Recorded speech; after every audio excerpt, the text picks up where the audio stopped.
गोरखाओं की आवाज को बुलंद करने के लिए चैनल को सब्सक्राइब करें और खबर को लाइक शेयर करें। नमस्कार। आज ऐसा मुद्दा जो भारतीय सामरिक रणनीति को बताएगा और साथ ही साथ कुछ उन मुद्दों को जो अक्सर हमने बीते दिनों ऑपरेशन सिंदूर के दौरान देखा। मीडिया में तरह तरह की खबरें थी। एयर डिफेंस, एयर स्ट्राइक के बारे में इतनी अत्यधिक खबरें फ्लोट हो रही थी कि लोगों को एयर स्ट्राइक और एयर डिफेंस के बारे में जानने की जिज्ञासा बहुत तेजी से हुई है।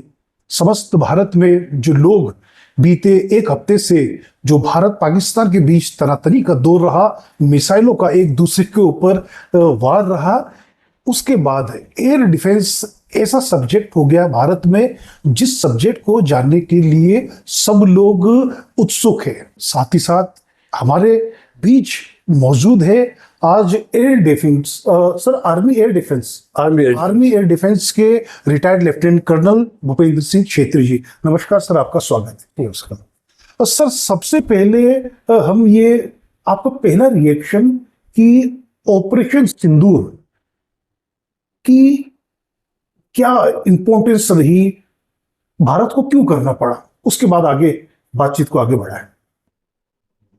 जैसे कि हमारे प्रधानमंत्री समय समय पर बोलते रहते हैं कि ये समय युद्ध का नहीं है और युद्ध जो है आखिरी ऑप्शन है। जब हमारे सारे रास्ते बंद हो गए और जब हमारे सारे प्रयास बंद हो गए और जब हमने देखा कि हमारे निर्दोष 26 युवा जो पहलगाम में गए हुए थे पिकनिक के लिए, उनके ऊपर उनकी धर्मपत्नी के सामने गोली मार के हत्या कर दी गई, अब हमारे पास कोई ऑप्शन नहीं बचा हुआ था सिवाय इसका कि हमको ऐसे दरिंदों को सबक सिखाना पड़ेगा। उसी सबक को सिखाने के लिए भारत सरकार ने नरेंद्र मोदी जी के नेतृत्व में भारतीय सेना के पराक्रम को देखते हुए डिफेंस मिनिस्टर के संबोधन के बाद अजीत डोभाल जी के द्वारा दिए गए निर्देशन के अंतर्गत ये ऑपरेशन सिंदूर को स्टार्ट किया गया और इस ऑपरेशन सिंदूर को बहुत ही सटीक नाम दिया गया। ये मैसेज जाने की कोशिश की गई है कि हमारे सिंदूर के साथ में कोई खिलवाड़ नहीं कर सकता है। यह मैसेज ऑपरेशन सिंदूर ने विश्व को दिया है और खास करके उन लोगों को जो हमारे साथ खिलवाड़ करने का प्रयास करते हैं। सर, जिस तरह से तनातनी का दौर चला, मीडिया में भी बहुत सारी चीजें अनक्लियर है अभी भी कि क्या हुआ ग्राउंड में, किस तरह से हुआ। साथ ही साथ दर्शकों को बता दें कि सर 1971 के वॉर को लड़ चुके हैं, वॉर वेटरन है सर।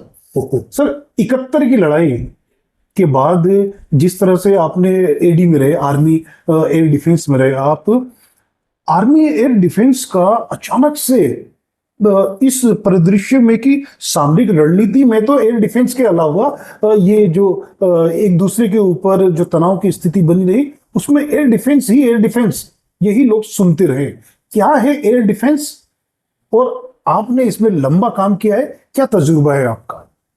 जैसे कि आपने कहा है, मैं इंडियन मिलिट्री अकेडमी से पास आउट होकर के मेरे को 1970 दिसंबर में, उन दिनों पर उसको एजी रेजिमेंट बोलते थे, वो पार्ट ऑफ आर्टिलरी होता था, तो खाना का ही एक अंग होता था, उसको एडी बोला जाता था, एयर डिफेंस रेजिमेंट।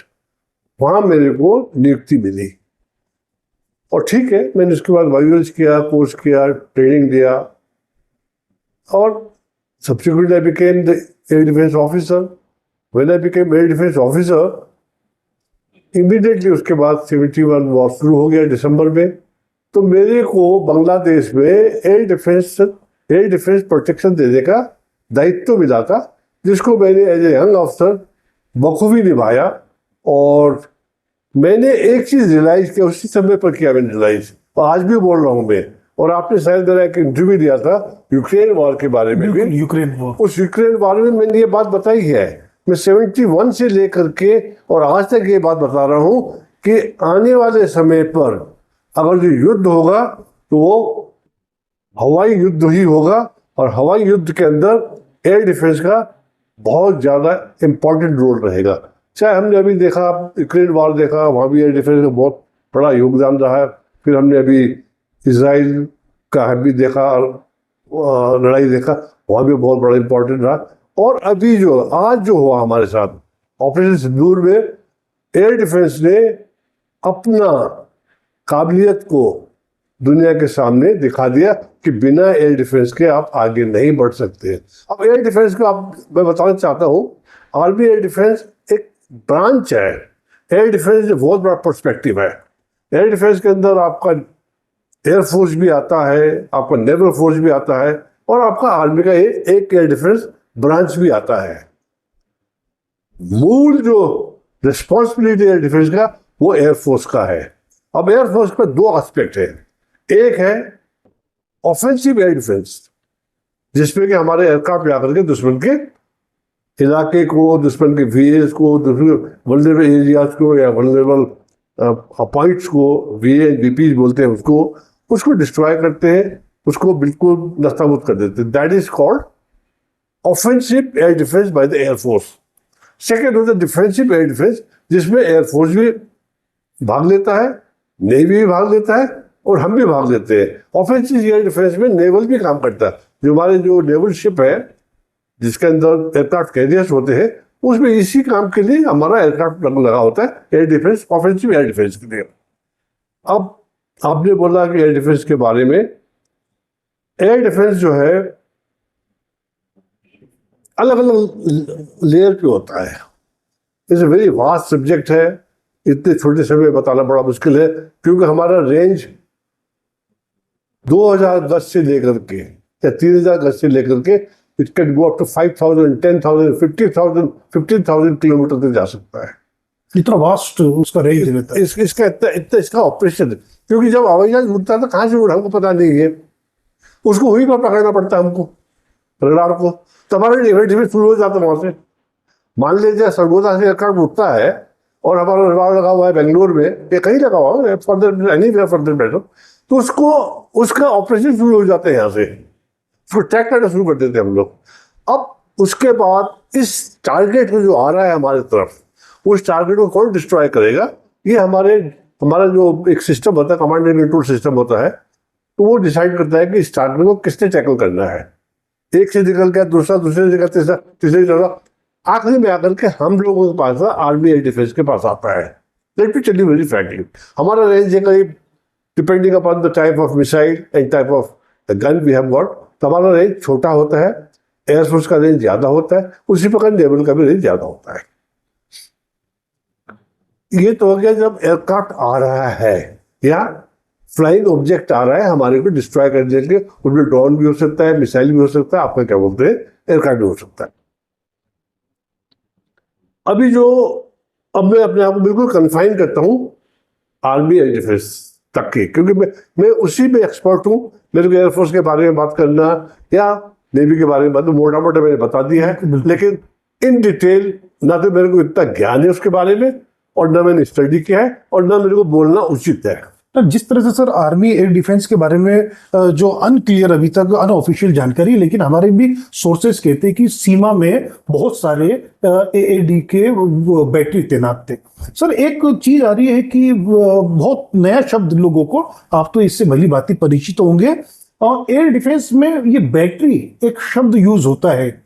आमतौर पे मेरे को कई लोगों का फोन आया कि ये बैटरी का क्या लेना देना है, इसके बारे में थोड़ी बताएं सर, क्योंकि आपका एक्सपीरियंस और आपकी जानकारी बहुत जरूरी है, क्योंकि गूगल में हर चीज नहीं मिलता, वो एक अनुभव से कमाया हुआ अर्जन एक ज्ञान रहता है। सर प्लीज वो एक बताइए कि एयर डिफेंस में बैटरी चीज क्या है। Let's take it, air defence एक यूनिट है, एक फायर यूनिट है। जी उस फायर यूनिट में लेट्स टेक इट L-70, क्योंकि मैं L-70 एक्सपर्ट हूँ।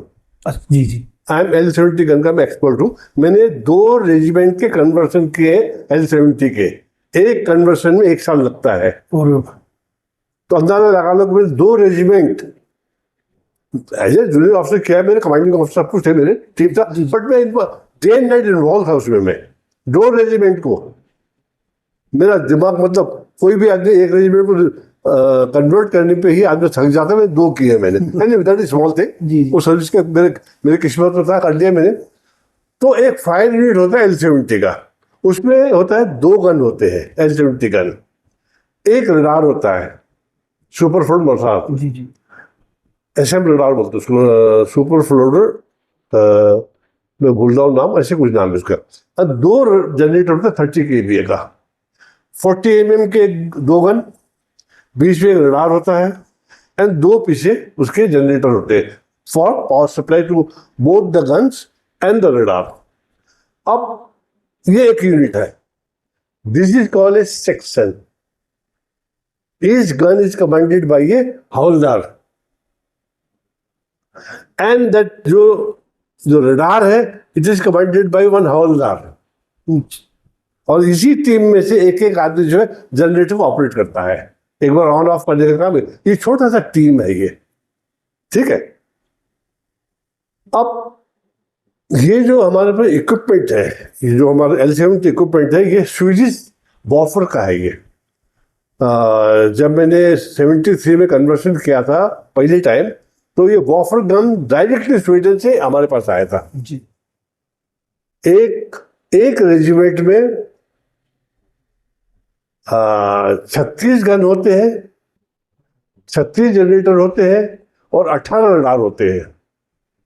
एक regiment that is called regiment. अब वो रेजिमेंट को जैसे आप बोले बैटरी बोले, उस रेजिमेंट में 3 बैटरीज होते हैं। The regiment is commanded by a colonel और लेफ्टिनेंट कर्नल। हमारे टाइम पर लेफ्टिनेंट को कमांड करते हैं, अभी कर्नल हो गया है। तो एक regiment is commanded by a lieutenant colonel, now colonel. Now 3 batteries are there. All 3 batteries are commanded by a major. Okay So I was a battery commander okay at one point of time. तो मेरे नीचे कितने हो गए अभी? 12 gun हो गए, 12 generator हो गए और 6 रडार हो गए। Now this is a minimum deployment pattern in a battlefield. Okay इतने से कम होगा तो आप डिफेंस में कंप्रोमाइज कर रहे हैं। आप समझे बात को? बिल्कुल बिल्कुल अगर आपने 2 गन लगा दिए तो अपने आप को आपने कमजोर कर दिया है। तो एक कंपोनेंट भी डिप्लॉय करना पड़ता है पूरा बैटरी को। तो बैटरी कमांडर जो है प्लान करता है कि मैं अपने 12 गन को किस प्रकार से लगाऊं कि जो टास्क मेरे मिला है, से मेरे को ब्रिज को प्रोटेक्ट करना है, मेरे को एयरफील्ड को प्रोटेक्ट करना है, मैंने रडार सिस्टम को प्रोटेक्ट करना है, या किसी चीज को प्रोटेक्ट करना है मेरे को, या कोई डैम को प्रोटेक्ट करना है मैंने। तो देयर आर 101 कम्युनिकेशन सेंटर को प्रोटेक्ट करना है। क्या करना मुझे नहीं पता, वो टास्क तो सरकार देगा मेरे को, मतलब मेरे हायर पे बताएंगे। उसको प्रोटेक्ट करने के लिए वो बैटरी कमांडर प्लान करता है, और प्लान करके इन गन को लगाता है। वो ऐसे लगाता है कि आपस में दोनों जब 6 के 12 के 12 गन जो इस प्रकार से फायर करेंगे उस इलाके में कि वो क्रॉस फायर करेगा। मतलब अगर मान लीजिए इससे मिस हो गया तो ये पकड़ेगा, इससे मिस हो गया पकड़ेगा। ये प्लानिंग होता है, ये इसे टैक्टिकल प्लानिंग है। तो समझ में आना, the battery is a smallest component to be deployed to a particular VA and VP. VA is vulnerable area, VP is vulnerable post. तो ये L-70 का पैटर्न डिप्लॉय कर देगा। तो बैटरी की बात मैंने बता दिया आपको। बिल्कुल बिल्कुल तो battery is commanded by a major at one point of time as a battery commander, and I had deployed my all 12 guns at high altitude in the month of January. हो In the month of January, I deployed my guns at high altitude, and आप विश्वास नहीं करोगे कि कैसे मैंने वहाँ deploy किया होगा।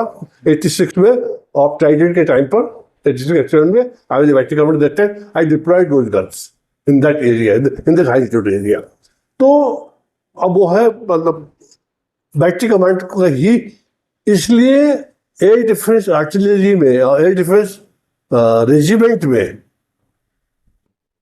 Battery the fighting force, commanding officer ऊपर बैठा हुआ है, उसके 3 बैटरी लगे हुए हैं, लेकिन पूरा जिम्मेदारी जो है, पूरी जिम्मेदारी उस इलाके का पड़ जाता है उस बैटरी कमांडर को।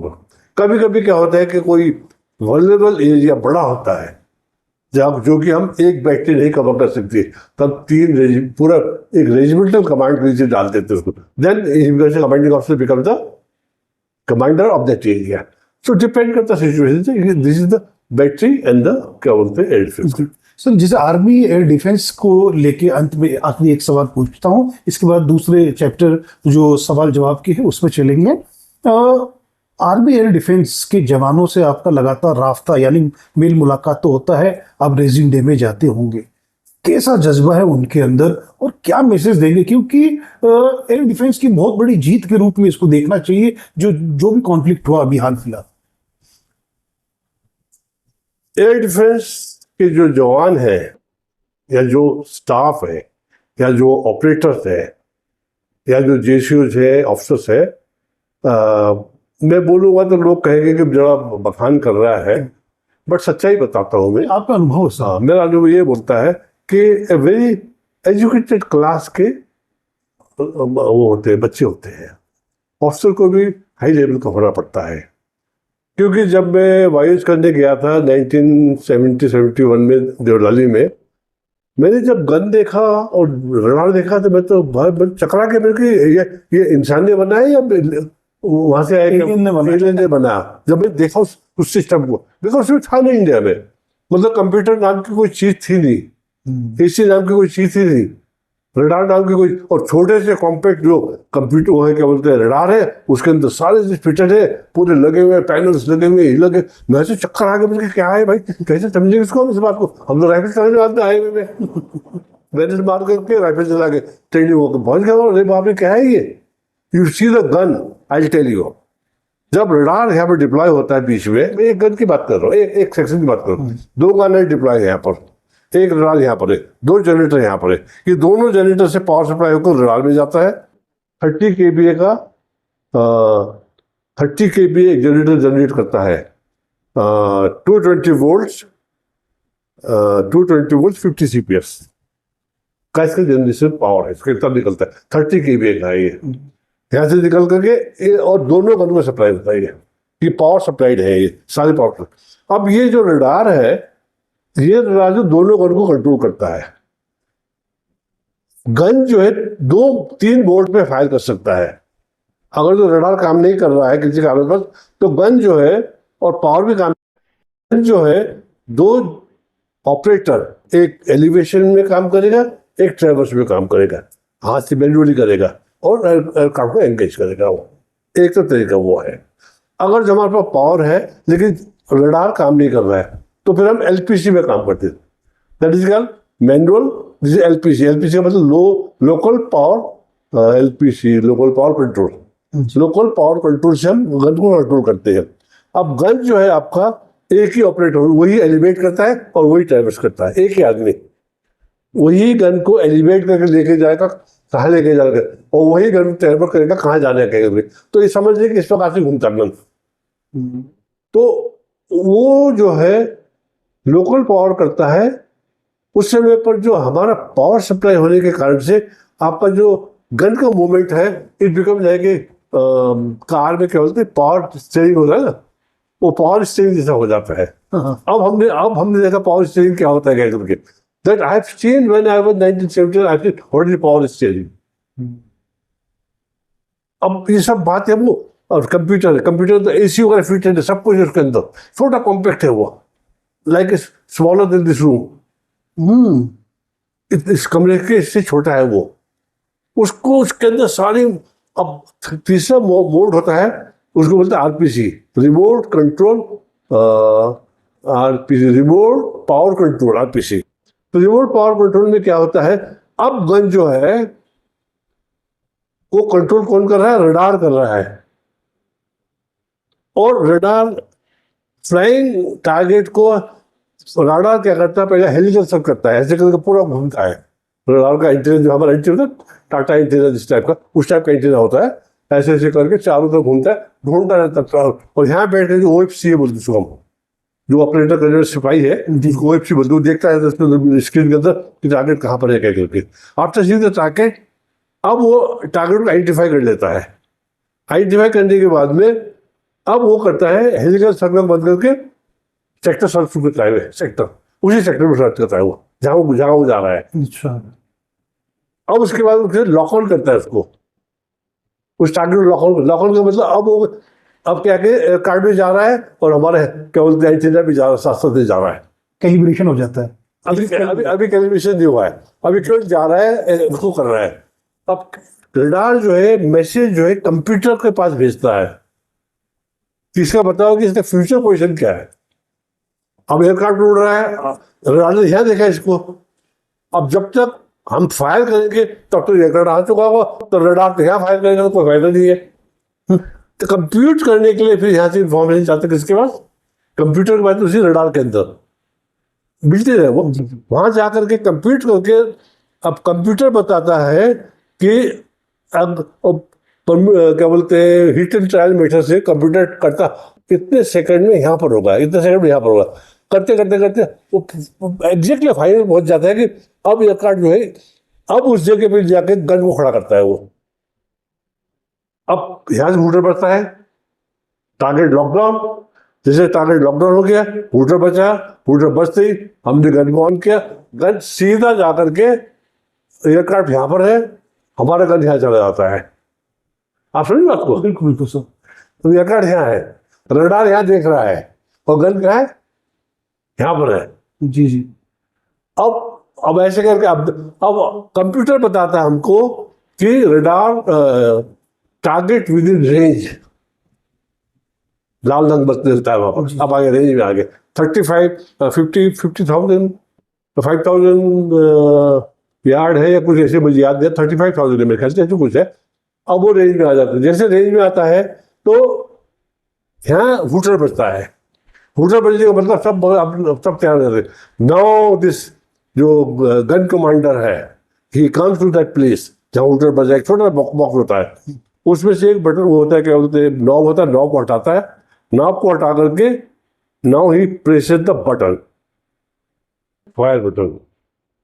जैसे फायर बटन करता है, क्योंकि रडार तो यहाँ देख रहा है, रडार का तो शकल ये देख रहा है, और कंप्यूटर गन को जो यहाँ लेके चला गया, अब राउंड फायर हुआ यहाँ से, और राउंड ऐसे नहीं जाता उसके पास, जहाँ जहाँ वो एयरक्राफ्ट जा रहा है उसके साथ साथ राउंड जाता है। तो कहने का मतलब क्या है कि ये बहुत ही कॉम्प्लिकेटेड सिस्टम है, इसके लिए हमको एजुकेटेड आदमी की जरूरत पड़ती है, और अब उसको educated boys with sir accuracy कितनी होती होगी, जैसे रडार में अभी आपने कहा ना टारगेट देखो when you are firing manually हाथ से, accuracy rate is very low, because हम अपने आंख से देखने की कोशिश करें, फिर अंदाजा लगा दें कि अब यहाँ जाएगा यहाँ जाएगा यहाँ जाएगा, क्योंकि हम प्रेजेंट पोजीशन में देख रहे हैं एयरक्राफ्ट को, और हमने फायर करना है फ्यूचर पोजीशन में, क्योंकि एयरक्राफ्ट का प्रेजेंट पोजीशन नहीं है। बिल्कुल बिल्कुल सर। अब फ्यूचर पोजीशन, अब वो बेचारा अंदाजा लगाता है, वो जो ऑपरेटर है कि शायद अभी यहाँ पहुंचेगा, तो वहाँ पहुंचते कि अंदाजा लगा फायर करता है वो, पहला प्रॉब्लम। दूसरा प्रॉब्लम क्या है, जब गन फायर करता है लॉट ऑफ गन में क्या बोलते हैं हलचल मच जाता है, वाइब्रेट होता है, तो उसका जो कंट्रोलिंग सिस्टम है वो भी कितने जोर से पकड़ो फिर भी हिल जाता है। और तीसरा धुआं निकल जाता है फायर के कारण से, जब फायर का धुआं निकल जाता है तो देख नहीं पाते एयरक्राफ्ट कहाँ है क्या करके, तो उसकी एक्यूरेसी जो है कम हो जाता है। लेकिन पायलट के लिए डेटरेंट हो, क्योंकि हमारा गन जो है 1 सेकंड में 4 राउंड फायर कर देता है, 1 2 4 राउंड निकल गए, 1 2, तो 16 राउंड हम 16 राउंड एक साथ भर सकते हैं उसके अंदर, उस चैम्बर के अंदर। तो 16 राउंड जब जाता है वहां पर, और हर राउंड में ट्रेसर होता है, दिखाई दे लाल लाल लाल लाल लाल, तो पायलट देखता है मतलब मेरे ऊपर फायर आ रहा है, भागता है फिर वो वहां से डर के मारे। फर्स्ट सेकेंड है एलपीसी में क्या होता है कि थोड़ा बहुत होता है, लेकिन फिर भी उसमें वही प्रॉब्लम जो मैंने आपको बताया। लेकिन आरपीसी में रिमोट पावर कंट्रोल में एक्यूरेसी रेट बहुत हाई होता है, और अगर जो हमारा शेल एयरक्राफ्ट को हिट कर गया तो किल 98% है, 98%। गिरेगा गिरेगा वो। मतलब कहीं ना कहीं जो भारत सरकार ने अभी हाल फिलहाल तीनों सेनाओं ने जो उनके DGAO थे उन्होंने कहा कि भारत के एयर डिफेंस को भेद पाना असंभव है। नहीं, वो 98% में बोल रहा हूं जब एयरक्राफ्ट को लगेगा। जी अगर जो एक शेल लग गया, जी हमने 100 शेल फायर किए, जी। एक भी लग गया तो उसका काम तमाम हो गया, वो तो ये नहीं। उसे गिरना। ये क्या सर, जैसे एयरक्राफ्ट के अलावा जो मिसाइल ड्रोन आता है वही है, वही एनी फ्लाइंग ऑब्जेक्ट से चील कौवा भी उड़ रहा है तो हमारा रडार पकड़ लेता है उसको, इतनी छोटी चीज को भी। हाँ पकड़ लेता है। लेकिन उसको पकड़ने के लिए हम लोग क्या करते हैं कि हम थोड़ा मजाक करते थे, यंग ऑफिसर थे हम लोग, तो हम उसको एक सिटी मल्टीपल जगह बना हुआ ऊपर, तो वहाँ लगा करके हम, और फिर हम कोई कौवा उड़ रहा है उसे मिला करके देखते थे कौवा। तो हैव ऑब्जर्व माई सेल्फ, चील वगैरह जो है मेरे ख्याल से यहाँ से जो रेंज जाता है, माइक्रोवेव रेंज बोलते हैं, क्या बोलते हैं, जो फ्रिक्वेंसी है, वो फ्रीक्वेंसी मुझे लगता है, ऐसा मेरा अनुमान है, मैं आई एम नॉट कन्फर्म, तो मैंने चील के ऐसे करती हुई देखा था अपने आप से। जो चील उड़ रहा है ना, तो मैं उसको लगाता था तो इसके वेव जाने से उसको डिस्टर्ब होता जैसा लगता था मेरे को। I am not sure about it. तो एनी फ्लाइंग ऑब्जेक्ट पतंग भी उड़ रहा है तो उसको भी पकड़ सकता है ये। इतनी तगड़ी चीज। हाँ। और एयर डिफेंस के बारे में सर आपने बहुत ही बारीक और अच्छी जानकारी दी, लेकिन साथ साथ अब हम प्रश्नों के दूसरे चरण में। आपने बोला था कि जो मारक शब्द जो बोला आपने, जी जी। तो हम लोग जो है हमारा जो एयर डिफेंस इस वक्त लगा हुआ था, शायद हमारा एयरक्राफ्ट के ऊपर ज्यादा फोकस नहीं था। जो मैं पेपर में पढ़ा, अभी डिटेल जानकारी नहीं मेरे को। हमारा फोकस था ड्रोन के ऊपर, ड्रोन के ऊपर और मिसाइल के ऊपर भी हमारा फोकस नहीं था मेरे ख्याल, जहाँ पे मुझे लगता है हमारा फोकस है ड्रोन के ऊपर, और हम लोगों ने उनके ड्रोन को तबियत से गिराया। तबियत से गिराया। ओ सर, जो क्योंकि ड्रोन तो अनमैन्ड होता है बिल्कुल, और लेकिन नुकसान तो कर सकता है हमको। नुकसान वही जानना चाहता था कि एक ड्रोन कितना बड़ा नुकसान पहुंचा सकता है। वो डिपेंड करता है कहाँ गिर रहा है वो। आपको पेट्रोल पंप में गिर गया तो आग लगा देगा वो, आपको लड़ा स्टेशन में लगा देगा, वो डिपेंड करता है कहाँ गिर रहा है वो। चलिए सर, अब खबरों के दूसरे हिस्से में अगर हम जाए तो सर, दो देशों के बीच में जो न्यूक्लियर, जो परमाणु हथियार से संपन्न देश है, अब बहुत मारामारी की स्थिति चली और कॉन्फ्लिक्ट बहुत हाई लेवल में गया। आपको लगता है कि जो सीज फायर हुआ, सीज फायर क्या तर्कसंगत है, ये भारत को थोड़ी और आगे जाके सीज फायर के लिए सहमति देनी थी? क्या आपको लगता है सीज फायर के मुद्दे? देखो, इसको सीज फायर तो कहा नहीं जा सकता है। ऑपरेशन सिंदूर चालू है, स्टिल गोइंग ऑन। केवल क्या है, थोड़े समय के लिए उनको स्थगित किया गया। जो प्रधानमंत्री जी ने कहा। प्रधानमंत्री बिल्कुल समझ का है, हमने सीज फायर नहीं किया, हमने केवल स्थगित किया है। अब क्यों किया है, क्या उसके वजह है, कहाँ से प्रेशर आए हैं, इसका तो ज्ञान मेरे को बहुत ज्यादा नहीं है, वो बोलना भी ठीक नहीं मेरे। वो तो बिल्कुल सब्जेक्ट से बाहर है। हाँ। लेकिन जो मेरा अनुभव बोल रहा है कि लड़ाई में शायद हम हावी पड़ रहे थे उनके ऊपर। हावी पड़ने पर तो विदेशी ताकतें इतने चिंतित नहीं थी, ऐसा लगता है मेरे को। शायद वो चिंतित इस बात से थे, या तो हमारे मिसाइल जाकर के उनके न्यूक्लियर आर्सेनल है उसके ऊपर कोई छिट्टा छुट्टा पड़ जाए, कुछ आम खास चिंगारी से निकल जाए, एक तो डर ये था। और दूसरा डर ये था कि वो रोज मर रहा, मतलब जब से ये बनाया ना पाकिस्तान ने, क्या बोलते एटम बम बनाया, एटम बम बाद में बनाया, धमकी देना शुरू कर दिया। हर रोज चाय वाले भी बोलते हैं एटम बम फेंक दो, कोई बोलता है हमने एटम बम सजाने के लिए थोड़ी बनाया, कोई हम बोलते हैं हम एटम बम से मार देंगे। अब ये रोज का इनका क्या बोलते हैं, वो था धमकी था हमको, और धमकी देते लोग। जहाँ भी जाओ, जिसके पास भी जाओ, मिनिस्टर से लेकर के चाय वाला तक, पंचर लगाने वाला तक भी यही बोलता, मारो हिंदुस्तान को मारो, क्या बोलते एटम बम से। तो अब इतना उतावले देश के साथ जिसके पास ये एटम बम पड़ा हुआ है, नहीं तो जहालत है सर उनकी, उस मुल्कों की बात है। उस स्थिति में अगर ऐसा कोई कदम उठा लेता है, वो भारत को नुकसान होगा।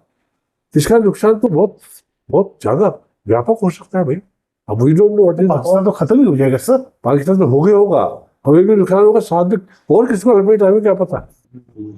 तो उस हिसाब को देखते हुए शायद कुछ शक्तियों ने, कुछ ताकतों ने हमारे को बोला कि भाई थोड़ा हल्का इशारों में ये तो कह रहे हैं कि कहीं ना कहीं परमाणु युद्ध की स्थिति नौबत आ चुकी थी। अब जिस प्रकार से बोलते हैं, रोज तो बोलते हैं वो, कब छोड़ा उन्होंने? सोते समय, जागते समय, उठते समय, खाना खाते समय हमने कोई परमाणु बम सजाने थोड़ी बना रखा है। हम तो चलाएंगे, हम जब दिल करें हम चला लेंगे, और उसको रोकने वाला कोई नहीं है सर। अब मैं यही तो बोल रहा हूँ आपसे कि इतनी बड़ी बड़ी शक्तियां हैं भारत में, दुनिया के अंदर, चाहे वो अमेरिका हो, चाहे रशिया हो, चाहे चाइना हो, चाहे any country for that matter. Are we ever think of going for atomic war? Bharat सरकार ने अभी तक जिम्मेदारी के साथ ये, हमने कोई आदमी कहता ही नहीं लेकिन इन लोगों हथियार करेंगे। मैं तो ये बोल रहा हूँ, अभी तो जिस प्रकार से बात कर रहे, इमेच्योर बात कर रहा है कि परमाणु संपन्न देश, इस देश के ऊपर बैन लगाना चाहिए। ये क्या बकवास कर रहा है ये? इसका ये जो न्यूज है इंटरनेशनल मीडिया, उनमें एक रिपोर्ट भी आई थी कि भारत के जो मिसाइल अटैक थे, एक दो तो मिसाइल अटैक जैसे नूर खान एयरबेस, वहां से जस्ट कहा जाता है इस मीडिया रिपोर्ट में कि वहां से मैक्स टू मैक्स 10 किलोमीटर के अंदर एक उनका न्यूक स्टोरेज फैसिलिटी है। और दूसरा कहा जा रहा है कि किरना हिल्स नाम, वो हिल्स के अंदर सुरंग बना के वहां पे भी स्टोरेज है। ये दो जो जगह मिसाइल गिरी, आपने अभी कहा कि आपका एयर डिफेंस का काफी अनुभव है, तो सारी टारगेट सेट होता है, सारी चीजें होती है। तो भारत ने भी कहीं ना कहीं उनको मैसेज दिया कि तुम्हारी गीदड़ भक्की नहीं चलने वाली, जहां पे तुमने हथियार रखा हम ठोक सकते हैं तुम्हें, बगैर बताया तुम्हें। देखो ये तो क्लियर हो गया है कि हमारे पास, हम ये मतलब एक्यूरेसी का जो लेवल है ना, जो हमारा ब्रह्मोस मिसाइल का, कोई भी मिसाइल का जो एक्यूरेसी लेवल जो है, मेरे ख्याल से 1 मीटर बाई 1 मीटर पे आ गया है। 1 बाई 1 मीटर? आप 1 मीटर बाई 1 मीटर में मार सकते उसको जाकर के। ये एक्यूरेसी हम लोगों ने देख लिया कि 1 metre 1 metre, 100 metre by 100 metre ही ले लो आप। कितना बड़ा मिसाइल 100 मीटर बाई 100 मीटर में क्या क्या तमाशा करेगा वहां पर वो? First point. सेकेंड पॉइंट, हम तुम्हारे घर के अंदर घुस करके, तुम्हारे बेडरूम में घुस कर तुमको मार सकते हैं। ये मैसेज भी चला गया है। खौफ में तो पाकिस्तान है, चला गया।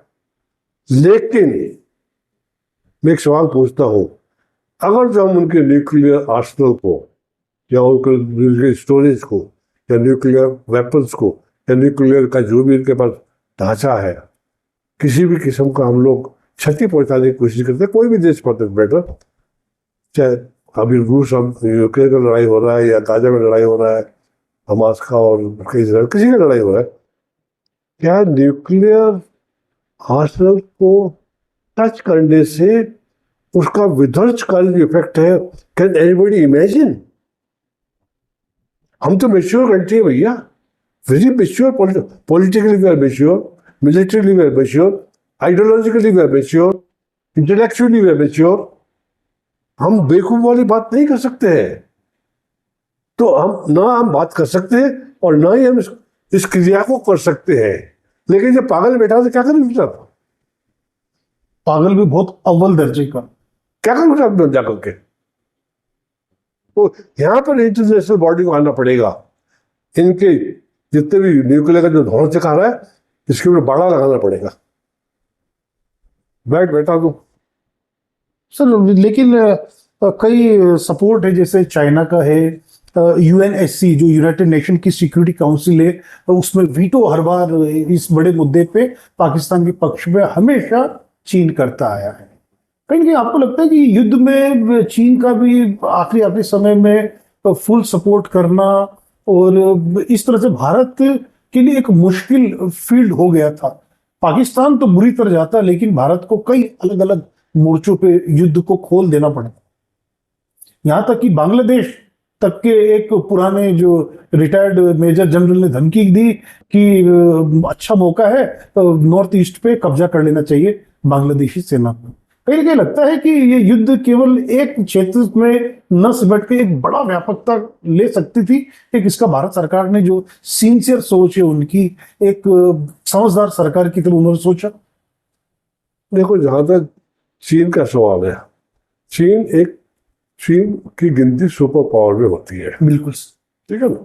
चाहे इकोनॉमिक फील्ड में ले लो, चाहे मिलिट्री पॉइंट ऑफ व्यू से ले लो, और चाहे उसके एरिया वाइज ले लो, और वो संपन्न देश है। तो इसमें शक करना या करना बेकार है। वो है, हमसे आगे है, हम भी पीछे नहीं है, हम भी फोर्थ इकोनॉमी हो रहे हैं। अगर वो सेकंड इकोनॉमी है तो वी आर तो fourth economy, we are just trading में आए। लेकिन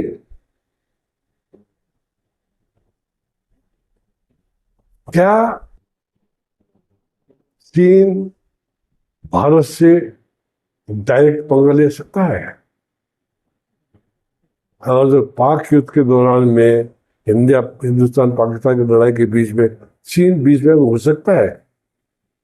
वो तो बहुत बड़ा गलती कर बैठे, अपने पैर में कुल्हाड़ी मार चुका होगा ऐसा करेगा तो। हाँ, वो पाकिस्तान को भड़का सकता है, हमारे केस में बांग्लादेश को, पाकिस्तान को चुजा दे करके ऐसी ऐसी बातें कर सकता है। लेकिन डायरेक्ट लड़ाई करने का तो मुझे कहीं भी अंदेशा नहीं है, क्योंकि उसका गेन कुछ भी गेन नहीं है। कोई भी लड़ाई हो, हर लड़ाई के बाद, बड़ी लड़ाई की बात कर रहा हूं मैं, कोई भी देश 10 से 15 से 50 साल पीछे चला जाता है। तो क्या अगर उसने हमें नुकसान करने की कोशिश की, हम छोड़ेंगे उसको? हमारा प्रॉमिस मिसाइल भी था, उसमें पीछे धकेलेंगे? हम लोग गए सर तेरे को लेकर डूबेंगे अब हम, अगर बकवास करेगा तो चीन ऐसा काम नहीं करेगा। व्हाट चीन शुड डू, चीन शुड अंडरस्टैंड कि इस प्रकार का जो न्यूक्लियर थ्रेट दे रहा है, उस थ्रेट को, अब आई डोंट नो उस न्यूक्लियर वेपन बनाने में क्या चीन का हाथ है कि नहीं है। अगर उसका हाथ है तो उसके हाथ गंदे होंगे। यदि न्यूक्लियर वॉर कर देता पाकिस्तान पागल के माफी, तो जिस को सपोर्ट किया वो भी तो उसके साथ गंदे होंगे। उसको भी पूछा जाए तूने क्या किया भाई, किसको दे दिया तुझे? तो बंदर के हाथ में चलो वो क्या बोलते हैं, नारियल देने वाली बात हो गई। अभी क्यों दिया भाई उस बंदर को क्यों पढ़ा दिया, ये क्या बोलते हैं डमरू यार। ना चलो सर, चीन की तो बात थी, चलो चीन फुल फ्लेश लड़ नहीं सकता, लेकिन कहीं ना कहीं अब की बार तुर्की ने खुले तौर पे पाकिस्तान का जो सपोर्ट किया, जितनी ड्रोनें उनको दी, और जिस तरह से भारत का तो कहीं ना कहीं वो मित्र देश तो भारत मान के चलता है तुर्की को, लेकिन तुर्की युद्ध में खुले रूप से पाकिस्तान के साथ आ गया। तो भारत को कूटनीति के हिसाब से तुर्की जैसे राष्ट्र जो दुश्मन देश के साथ परोक्ष रूप से खड़े हो गए, डायरेक्ट रूप से, तो क्या भारत को स्ट्रेटेजी करनी चाहिए? देखो, कोई भी युद्ध होता है, युद्ध के दौरान और युद्ध के बाद एक विश्लेषण होता है, उसको बोलते हैं हमने क्या गेन किया, क्या लूज की, वर्क स्टडी होता है। जी जी। अब उस वर्क स्टडी में अब हमको पता लग गया कि हमारा कौन दोस्त है और हमारा कौन दुश्मन है। अब बांग्लादेश का वो जो बोल रहा है कि मैं अटैक कर लूंगा, उसने अपने पत्ते खोल दिए। उनको कभी थप्पड़ मार देंगे जाकर के हम, अभी आएगा कल मांगने के लिए हमारे से, बिजली मांगने आएगा या प्याज मांगने आएगा या आटा मांगने आएगा। तो भारत बोलेगा भाई साहब तू जा, भाग गया, निकल यार, तू तो ऐसी बकवास करता है, जब मैं मुसीबत है तू खड़ा होगा आकर के मेरे से लड़ने के लिए, तो तेरी औकात पता लग गई मेरे को आज ही। तो ये हमारे को लेसन लर्न बोलते हैं उसको, हमने क्या शिक्षा ली। अब तुर्की से हमारा, आप किसी भी मॉल में चले जाइए, शर्ट वर्ट मेड इन तुर्की, एरोप्लेन जाते, कपड़े सब वहां से आ रहे हैं, हम खरीद रहे हैं। हमारा सब पब्लिक, हमारे पास 1,140 करोड़ हमारे पास पॉपुलेशन है यार। एक शर्ट खरीदेगा तुर्की का तो मजा हो गया यार। तो प्रॉफिट से जो कमाया और बनाया गया ड्रोन फिर भारत के खिलाफ, तो आज पता लग गया हमको भाई साहब, तो सामान नहीं अपने भाषा को। और उनके सर तुर्की एक बहुत हॉट डेस्टिनेशन भी है, भारत के लाखों लोग वहां पे पर्यटन के लिए जाते हैं। 2.5-3 लाख आदमियों का भी तो सीट जो वो वहां पर बुक हो रखा, उनके क्या बोलते हैं, होटल बुक हो रखे हमारे लोगों के। क्यों भाई? वो भी उसका उसका इंडस्ट्री, वो भी टूरिज्म भी जाएगा, उसका क्या बोलते हैं डोमेस्टिक इंडस्ट्री जाएगा, घुसेगा। और सबसे बड़ी बात तुर्की के लिए बहुत बड़ा जो झटका है वो ये है कि दुनिया के सामने तुर्की का ड्रोन खिलौने के माफिक हो गया। एक उनको आगे तो जो पूरी दुनिया में वो बेचते हैं, जो सेल करते हैं, कोई कहीं ना कहीं धक्का तो पड़ेगा, क्योंकि कोई देश अगर खरीदेगा वो बोलेगा यार तुम्हारा यार वो जो इंडिया ने दुर्गति बनाई, जो हर कहीं टुकड़े गिरे पड़े हैं, हर कहीं टुकड़े गिरे पड़े। तो तुर्की जो है घर का ना घाट का रहा, खा जाएगा, बेच जा, वो पाकिस्तान को बेच रहा और बेच, उसके बाद तो एक पैसा नहीं खरीदने के लिए, वो आटा खरीदने पैसा ही नहीं, तो तेरे ड्रोन खरीद कौन खरीदेगा। और बाकी सारे कंट्री अपने विड्रॉ कर दे, क्या बोलते हैं जो जो आपने देखा था वॉर अर्मेनिया का और क्या बोलते अजमान का, किस प्रकार से Armenian tanks were being blown by the Turkeys, क्या बोलते टर्किश तुर्की तो वो भी दुष्ट राष्ट्र। अरे कितने हमने अपने आंख से देखा, वी थॉट क्या बोलते हैं वीडियो गेम है, but video game it real show, वो फोड़ रहा था उनके बेचारों को, भागे तो लोग, 5 दिन उल्टे टिकवा दिए उनके। अब इतना पॉपुलर हो गया, इसने भी खरीदा, उसने भी खरीदा, उसने भी खरीदा। Even Russia could not stop Turkey drones in Ukraine war.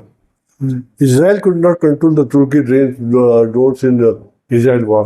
और हमने सारे के सारे ऐसे फोड़े उनके, जैसे स्किट शूटिंग करते हैं, वो जो स्किट फेंकते ऐसे करके और हम गोली मारते उसके ऊपर, वो ऐसे शूट किया हमने, ड्रोन को टकाटक नीचे करा, तो उसका मार्केट डाउन चला गया, इंडस्ट्री खत्म हो गई, टूरिज्म खत्म हो गया, और हमसे बेमतलब में औने पौने में हमसे दुश्मनी लेके बैठ गया वो। हमें क्या चाहिए तुर्की से यार, तुर्की से चलिए अब आ जाएगी क्या बोलते चाइना का, चाइना भी दुनिया भर का सामान भेज के बैठा हुआ था पाकिस्तान को। हमने देख लिया ना कौन से एयरक्राफ्ट है, मैंने बहुत पढ़ा था एयरक्राफ्ट के बारे में, मेरा वजन एडी इस एयरक्राफ्ट के बारे में पढ़ाया जाता था, चाइनीज एयरक्राफ्ट यार J-17 एंड हेडक्वार्टर 9 इनका कर दिया डिफेंस सिस्टम। हम भी पढ़ते थे, हम भी सुनते यार वाकई हो गया, चाइना बहुत कर रहा, उसके हेडक्वार्टर 9 को ब्लास्ट कर दिया हमने, और उसके J-17 को भी फटाफट नीचे गिरा दे, गुलेज के मारते साथ में नीचे गिरा दे नीचे। सर तो उसकी मार्केट भी भाई साहब गई डाउन। सर एक प्रश्न है, वो थोड़ी सी लंबा प्रश्न है। 2016 में जब से भारत ने ऑपरेशन किया, उरी के बाद ऑपरेशन हुआ था, पठानकोट के बाद भी ऑपरेशन हुआ, सबसे पहले तो भारत पाकिस्तान के हाल फिलहाल के अगर कॉन्फ्लिक्ट देखें, सबसे पहले भारत ने जाके वहां पर सर्जिकल स्ट्राइक किया, सीमा के जस्ट थोड़ी सी पार करके देखा कि कितना अंदर तक जा सकते, क्योंकि अंतर्राष्ट्रीय सीमा एलओसी को पार कर देना भारतीय सेना के द्वारा बहुत बड़ी वो घटना हुई थी। उसके बाद 2019 में, ये 19 के आसपास जब बालाकोट, हाँ, तो उसके बाद किया, तो ये हुआ कि एयर स्ट्राइक करके भारत उनकी सीमा के काफी अंदर तक गया, देखा। और अब की बार जो है भारत तो मतलब उनके रावलपिंडी, जो पिंडी GHQ बोलते हैं उनका, वो आर्मी हेडक्वार्टर, और प्लस कहाँ नहीं मारा भारत ने। कहा जाता है कि भारत ने 15-16 शहर में बड़े ब्रह्मोस मिसाइल से अटैक किए, हालांकि नौका तो वो भी बोलते हैं कि हाँ नौका हम मानते हैं। क्या लगता है कि सर भारत धीरे धीरे करके, कहीं सीज फायर लोगों को लग रहा होगा कि सीज फायर हो गया, लेकिन कहीं ना कहीं स्ट्रेटेजी ऐसे है कि पहले 20-25 आर्मी के जवानों को भेज के सर्जिकल स्ट्राइक किया, फिर 1-2 फाइटर प्लेन भेज के एयर स्ट्राइक किया, उसके बाद अब और इसके आगे जाके और एमिनेंट हो जाएगा क्या युद्ध, क्या आगे जाके इसका जो साइज होगा बड़ा होगा, आपको क्या लगता है इसमें आने वाले टाइम में क्या सीज फायर हमेशा बना रहेगा, क्या है? हमने अपना स्ट्रेंथ चेक कर लिया है, हमने अपनी ताकत को क्या बोलते हैं कसौटी में नाप लिया है, ये पक्की हो गई हमारी, चाहे नेवल पावर हो, चाहे एयर पावर हो, चाहे आर्मी का पावर हो। बिना आर्मी को मूव किए, ना इन्फेंट्री मूव किया, ना मैकेनाइज इन्फेंट्री मूव किया, ना आर्मर मूव किया, ना आर्टिलरी मूव किया, थोड़े बॉर्डर में जाके खड़े हो गए जाकर, ठीक है आप देख रहे हैं, बिना आर्मी को मूव करके, इसको मैं बोलूँगा बहुत बड़ा नरेंद्र मोदी का जो है और हमारे जर्नल्स का और डिफेंस मिनिस्टर का डोवाल जी का इतना जबरदस्त स्ट्रेटेजी है कि हींग लगे फिक्री रंगाए चोखा हो गया इस वक्त। भारत ने इस युद्ध में बहुत ही क्या गेन किया? यही गेन किया बिना मोबिलाइजेशन। मैं 71 लड़ा हूँ मैं, मैसिव ट्रूप मूवमेंट हुआ यहाँ से लेके बांग्लादेश में, मैसिव ट्रूप मूवमेंट हुआ, चाहे गुजरात सेक्टर हो, चाहे राजस्थान सेक्टर हो, चाहे पंजाब सेक्टर हो, चाहे JNK सेक्टर हो। Huge army was moved, huge colossal amount of troops were moved. अब इस लड़ाई में आप देखिए थोड़े से technically we have used it very judiciously and taught lesson to the enemy and made them come onto their knees with minimum force, maximum attrition किया हम लोगों ने। That is the biggest achievement I'm telling you। आपको एक आदमी को मारने के लिए कम से कम 3 आदमी लगाने पड़ते हैं। ये लड़ाई का क्या बोलते हैं सिद्धांत। एक एनिमी को काबू करने के लिए आपको 3 आदमी चाहिए, तब जाकर काबू आता है वो। हमने एक आदमी ने 3 को काबू कर लिया और उस एक आदमी को कुछ भी नहीं हुआ और उसके सारे के सारे हमने क्या बोलते धाराशाही कर दिए। आजा भाई तो आदमी धाराशाही कर दिया उसको अपने। तो बहुत बड़ी अचीवमेंट है और हमारे फाइटर पायलट्स तो they superb, I am telling you, they superb. अब सर बिल्कुल अंत में हम कुछ और प्रश्न पूछेंगे आपसे। सर, जिस तरह से युद्ध में प्रोपोगेंडा का एक अहम योगदान रहता है पाकिस्तान की तरफ से, कहीं ना कहीं बीते दिनों उन्होंने अपने देश में राष्ट्रीय अवकाश कर दिया, जीत की खुशियां मनाई जा रही है। लेकिन जब से PM मोदी, क्योंकि मैं भी पाकिस्तान के जो थिंक टैंकर है, जियो पॉलिटिशियन जो है, जियो पॉलिटिक्स के बारे में जो बात करते हैं, उनकी मैं वीडियो देख रहा था, तो जब से देश के प्रधानमंत्री का राष्ट्र के नाम संबोधन हुआ तो उनके गियर चेंज हो गए। अब उनको लग रहा है कि भारत अब फिर से हमला करेगा, घर के अंदर घुस के हमला करेगा। वो ऑपरेशन सिंदूर तो अभी थमा नहीं है, ऐसे सीज फायर का क्या फायदा? उनके यहाँ पे अभी रोना गाना शुरू हो गया है। उन्होंने 2 दिन पहले जीत का जश्न मनाया, अब बोल रहे कि अरे रोको इनको। अभी तो ये बोल रहे कि ऑपरेशन खत्म ही नहीं हुआ है, क्योंकि हिंदुस्तान ने अब की बार कहीं ना कहीं इजराइल मॉडल को लॉन्च किया। जितने भी आतंकवादी ठिकाने थे, ऐसा उनको मटियामेट किया है जैसे हमास और हिजबुल्लाह के ठिकानों को बिल्कुल हम देखते थे ना सर, कि बिल्कुल जमींदोज है, बगैर किसी उनके आर्मी एस्टेब्लिशमेंट को किए हुए और उनके निर्दोष नागरिक को किए हुए। केवल जहां आतंकवादी थे वहां पे ऐसा बम मारा, जो आपने कहा था ना 1 by 1 मीटर का जो चेज कर लिया भारत ने, शायद ये उस तक पहुंच गया। बड़ी उपलब्धि भारत ने क्या ये पाई है कि उनके जो आतंक का पूरा फैक्ट्री पूरा खत्म कर दिया? देखो, ये तो अभी आगे जाके पता लगे कितना खत्म हुआ क्या करके। देखो ना, आतंकवाद जड़ मूड से खत्म होना टाइम लगेगा, इतना डेट ईजी, क्योंकि ये तो मशरूम की तरह से उगते रहेंगे। आपने बोला कि जश्न मना रहे हो लोग, छुट्टी डिक्लेयर कर दिया, छुट्टी डिक्लेयर कर दो और छुट्टी भी डिक्लेयर कर दिया और जश्न में मना रहे हैं। इसको बोलते हैं अंधेरी नगरी चौपट राजा, टकेसर भाजी टकेसर खाजा। ठीक है, अभी छोटा एग्जाम्पल दे दो। एग्जाम्पल एक कहावत है, बहुत पुराना कहावत है, आप सबने सुना होगा। एक मूर्ख राजा के नीचे मूर्ख, उसके क्या बोलते हैं, वो थे क्या बोलते हैं, प्रजा के मूर्ख, राजा के मूर्ख। हुआ क्या कि भैंस एक लोहे के बाउल में कुछ खा रही थी, उसमें डाला वो चारा वारा, वो सींग डाल के खा, उसके सींग फंस गया उसके अंदर और वो निकल नहीं पाई बेचारी। तो दाएं में मारे भी मैं। अब गाँव वाले कहते हैं भाई भैंस सिर्फ फंस गया, सारा शहर में अल्लाह बच गया, फंस गया। सब राजा के पास भागे गए कि सर अब भैंस का फैस हो गया, कैसे क्या करें। अब उन्होंने कहा राजा का मैं भी जाके देखता हूँ, वो भी अपना लेके आ गए, रथ में बैठ के आ गए वो भी राजा साहब, यूनिफॉर्म पहन करके, सब कुछ पहन करके। देखा हाँ भाई वाकई फंसा पड़ा है और भैंस सिर मार दी बेचारी, क्योंकि वो दिखाई दे रहा कुछ भी। मुझे क्या करें राजा साहब, बताइए क्या करें। मुझे कहा ऐसा करो, फिर तो निकलेगा नहीं, ऐसे तो फंस गया है, तो ऐसा करो भैंस को काट दो।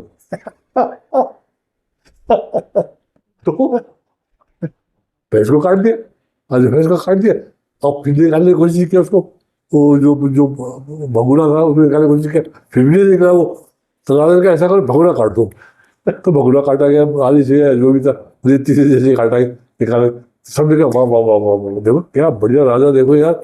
मैं इसलिए क्या बोलते हैं भाई, नाड़ी भी निकाल दिया सिर से उससे, अब उधर भैंस कटी पड़ी है, उसका सिर उधर पड़ा हुआ है। तो उसने कहा अब क्या करें, बोल रहे भैंस का शिकार बना के खाएंगे आज और जगह बनाएंगे वहां से। लगभग पाकिस्तान की हालत नहीं है। वही हाल है पाकिस्तान की इस बात है। वो पिट पाट के आए हैं सारे मुल्क से, जमे से जूता पड़ रहा है, उससे पड़ रहा है, सभी का जूता पड़ रहा है। भारत के डीजी में से बार बार रिक्वेस्ट करें भाई साहब सीजफायर करो और वहाँ जिम्मेदार ये कभी से समझाओ फिर को यार। ये यार बिल्कुल मैं बता रहा हूँ, वही अंधेरी रखती चौपड़ राजा, टकेसर बाजी टकेसर खाजा। आज के दौर पे जब सैटेलाइट का इतना सारा चीज है, भारत सरकार ने जब भी विदेश मंत्रालय हो या तीनों सेनाओं के जो डीजीएओ होते हैं, डीजीएमओ जो होते हैं, उन्होंने जिस प्रकार से प्रेस ब्रीफिंग की, पूरा एक एक डिटेलिंग बताया, सैटेलाइट चित्र तक रख दिए कि पहले ऐसा था, देखो अब हालत ऐसा है, मतलब तबाह करके रख दिया। और पाकिस्तान की तरफ से कहा गया कि आदमपुर एयरबेस को पूरी तरह से जमींदोज कर दिया, उधम सिंह नगर का जमींदोज कर दिया, भुज का जमींदोज कर दिया और पठानकोट का जमींदोज कर दिया। एक सैटेलाइट का छोटा फोटो तक वो उपलब्ध नहीं करा रहे, जबकि उनकी मैंने प्रेस ब्रीफिंग देखी तो वो ऐसे ऐसे चीज है कि भारत के ऐसे नेताओं के जो मोदी विरोधी है उनकी वीडियो चला रहे वो लोग। क्या कर रहे हैं, हताश है। कोई फैक्ट उनके पास है नहीं, इस तरह की आदमी it's a sign of frustration. देखो बहुत उम्मीद लेके आए थे। पहला बात तो इनको जिस दिन उस गधों ने, 4 गधों ने इतना बड़ा कांड किया था, उसी में हाथ जोड़ के मतलब बहुत बड़ी गलती हो गई, हम पकड़ के ला रहे हैं, क्योंकि उसको पकड़ना आसान था, क्योंकि उसी के देश में जाना था वापस, उनको पकड़ के बाहर पकड़ा देते हैं, न पकड़े क्योंकि सारे माटो काटो जो कुछ कर करो उसको यार। फिर बड़ी गधे ने ऐसे उल्टा काम किया। यानी कि हमारे समाज में, हमारे देश के अंदर, हमारे भारतीय समाज के अंदर अगर तो किसी बेटे ने कोई गलत काम कर जाता, बाप लेके जाता है भैया पुलिस के पास,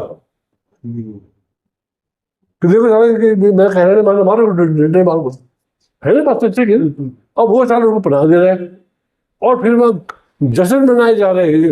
मतलब इतने लोगों के मौत होने के बाद में, इस प्रकार से जघन्य अपराध होने के बाद में भी वो लोग क्या बोलते हैं, अपने आराम से बैठे, कोई वो जो तक नहीं लग रहा कान में। क्या है ये किस किस्म के आदमी है ये? मैं तो भाई I still remember when I was small kid, I did some mistake at home. पापा ने मेरे को कोशिश किया समझाने का, माना नहीं, फिर मास्टर जी के पास लेके गए पिटवाने के लिए। ये तो संस्कार पैदा की ना आपके अंदर, अनुशासित बने आप, करेक्ट, संयमित रहे। मुझे पापा खुद लेके के हाथ पकड़ के मास्टर जी के पास में, इतना कहने नहीं मारो मारो मारो बोल रहे इसको, मैं मारो है थक गया बोलता है। तो कहने का मतलब क्या कि we do like this and they are glorifying the crime.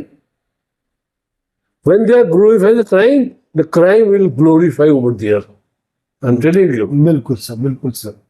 ये चलिए आपने बात की सर, वैसे इतना व्यापक मुद्दा है, लेकिन ऐसे बिंदुओं पर बात करना हमने सर के साथ तय किया जो आमतौर पे पिछले आपने 1 हफ्ते की मीडिया रिपोर्ट्स में देखा होगा, उससे बिल्कुल हटके कुछ ऐसे महत्वपूर्ण बिंदुए थे जिनके ऊपर हमने चर्चा की, और सर आपने अपना अनुभव हमें शेयर किया और बहुत अच्छी तरह से आपने चीजें बताई। साथ ही साथ मैं ये भी कहना चाहूंगा कि ये खबर आप ज्यादा से ज्यादा अपने मित्र, अपने आसपास के लोगों को शेयर करें, क्योंकि देखिए स्टडी मटेरियल की चीज वीर गोरखा वेब टीवी हमेशा अपने अंतर्वार्ता इंटरव्यू के माध्यम से आप तक पहुंचाता है। तो आपकी भी जिम्मेदारी यह है कि सजग भारतीय के रूप में, सजग नागरिक के रूप में इस खबर को और आगे बढ़ाए, ताकि दूसरे लोग भी इस गंभीर मुद्दे के महत्वपूर्ण बिंदुओं को समझ सके। सर आपने कुछ अगर कहना है? जैसे आपने बोला, मैं थोड़ा सा बताना चाहता हूँ कि बैटरी में भी जब फौज में ज्वाइन किया तो बैटरी का मतलब समझा था वो टॉर्च की बैटरी जी। तो ऐसा नहीं, देखो जैसे इन्फेंट्री में कंपनी होता है commanded by a major ji, armour में स्क्वाड्रन होता है कमांडेड बाय ए मेजर, और आर्टिलरी में बैटरी होता है कमांडेड बाय बैटरी कमांडर हुई ए मेजर। अच्छा, तो ये रैंक स्ट्रक्चर है। अब सबको अगर कंपनी बोल देंगे तो डिफ्रेंशिएट नहीं कर पाएंगे। हम बोलेंगे कि भाई एडी कंपनी, तो वो समझे एडी कंपनी में वैसे इन्फिनिटी कंपनी को वाले को बोलेंगे इन्फिनिटी बैटरी बोलेंगे तो वो भी समझेगा कि इसका काम। तो to differentiate the job pattern और क्या बोलते हैं सिग्निफिकेंस ऑफ ए जॉब, उनको अलग अलग नाम दिया गया है। Company, squadron, battery. तो बैटरी का मतलब यही है सर, एंड इससे यूनिट बाइट सेल। और जो मैंने बताया था, मैंने दो क्या बोलते हैं कन्वर्शन किया है, दो कन्वर्शन मैंने किए हैं। एक 73 में क्या था, इमीडिएटली आफ्टर 71 वॉर, हमें 1 साल लगा था। 72 हमने शुरू कर दिया था कन्वर्सन, 73 में जाके ख़त्म हुआ था। एंड दैट वॉज ए मेरी ज़िंदगी का बहुत बड़ा मैं पूरा दिन रात लगा था उसमें, बैचलर था मैं तो दिन रात लगाया मेरे कन्वर्सन में। दूसरा कन्वर्सन किया फिर मैंने 75 में, and this conversion was still difficult for me because I was posted from my last unit. My last unit was where I did conversion of 48 AD regiment. I was posted to 104 AD regiment. This 104 AD regiment was a TA regiment. तो पहला हमने TA से TA वालों को इकट्ठा करके train किया L-70 gun system पर, जो कि 2nd वर्ल्ड वॉर का विंटेज का गन था, उसमें ट्रेन किया उनको। और जैसे हमने उनको कन्वर्ट किया 1 साल के अंदर फायरिंग वायरिंग करा करके यूनिट को फिट फॉर वॉर बनाया हमने, इमीडिएट ऑर्डर आ गया कि convert them into L-70। Now you can imagine back to back में कन्वर्सन में लगा रहा, एंड 76-77 में जाकर के फाइनली कन्वर्सन हुआ उस 104 AD रेजिमेंट का।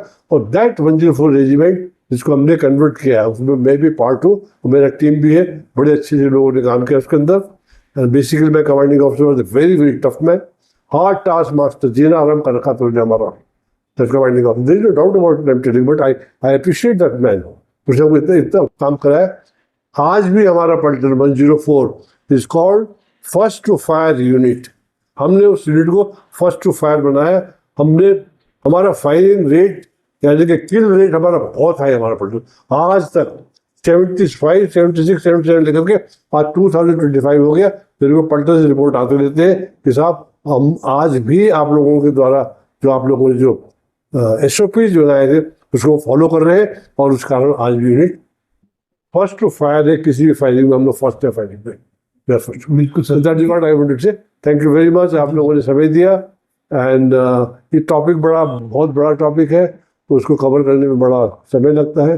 जो कुछ मेरे पास नॉलेज था, और फिर बहुत सारी बातें भूल भी जाता आदमी, क्योंकि आप 71 की बात और 2005 बात करेंगे तो मतलब याद रहना मुश्किल होता है। फिर जो भी मेरे को याद था मैंने बताने की कोशिश की। धन्यवाद, थैंक यू वेरी मच, नमस्कार। नमस्कार।